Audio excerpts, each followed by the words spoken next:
Hello, everybody, and welcome to another episode of Brick Bus. So, in this episode, and rather from a few episodes starting now, we discussed and we thought that we will make a framework in which we will talk to our clients and customer base about properties which are segmented as per the price point. What that means is that from anything that you can buy up to 500K, we will mention in one episode and we will discuss that. From 500 to a million will be in the second episode, and these segments will continue unless we reach the luxury segment, which is another segment on its own. It holds its own value, it holds its own crown. So, today, being the first part of that segment, we would discuss properties that anyone can purchase up to 500K. So, Angela, what would you recommend for a first time? Normally, people who are investing up to 500K, what I've observed are the first time buyers. Exactly, yes. So, what would you recommend? Which areas would you recommend and why?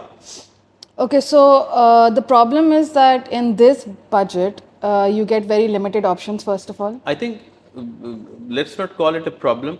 Let's call it let's call it a challenge. Yes. The challenge is to get the properties on. Exactly. So the first thing is there are limited options, but you can get options in that frame. There are options in, you can say, international city. For example, you can get a studio and a one bedroom there. Okay. But the only problem is that they would be older buildings. They're not brand new. As you can see, so much of inventory, brand new buildings coming up. They won't be brand new. They will be in older buildings. Then you can get in places So 8 like to 10 years old? Yes, it can be At done. least. Yes. Then there are options like studios in Dubai Sports City. Then you have studios in Livan, Dubai Land. You can get a studio in that budget in Silicon Oasis. Again, older buildings, not the newer ones. Then there are areas like Arjan and all those kind of areas you will get in that Okay. budget. So, by and large, what you're trying to say is anything which is on the outer periphery of Dubai, Yes, which is outer the ring of Dubai, yes. you'll get In those areas. either a studio Yes. or a one bedroom Yes. in that price point. Now, one of the challenges is like international city.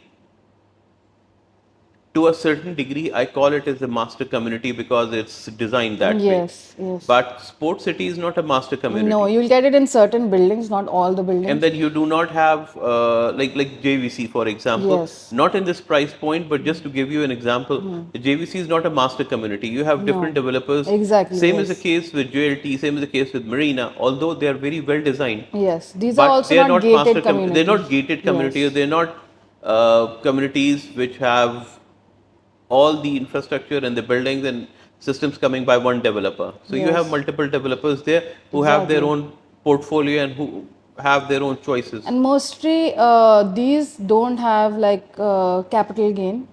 These will not have much capital gain, I or think the might capital not have gain capital at gain all. would be very less because we have Exactly. not seen a significant price point change Exactly, yes. over a large period of time.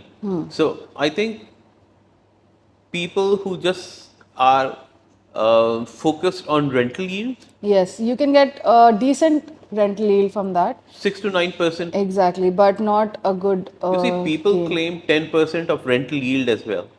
But my point in that is, Angela, that because of the buildings and the infrastructure being so old, The so maintenance. the maintenance will be cost much is going more. up. Yes, yes, that's true. And nothing is under warranty.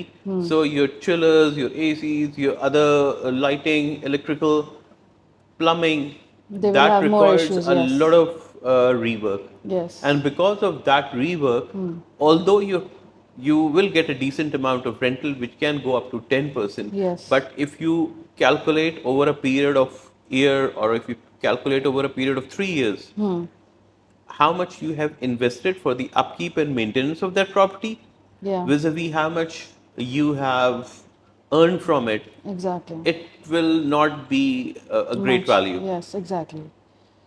Yeah. So entry level, it's perfectly fine. And then you can move on to And you can then, once you have established your confidence or everything on you Dubai know real the estate, market and and you know the the market, then you can move on. But even if you have around 500K, you can enter Dubai real estate. yes, You exactly. can enter into the market of Dubai real estate. Yes. And I'm just focusing on Dubai. Yes, that's exactly. So Yeah. Dubai real estate you can enter with 500K, Yes. and these are the dynamics you can consider. Yes. And I would say anybody who wants to discuss this further can reach out to us. We can have a basic understanding established, and based on your criteria and your requirements, we can recommend something which is just suitable for you. Yes. So thank you all for watching. See you in the next episode. Thank you.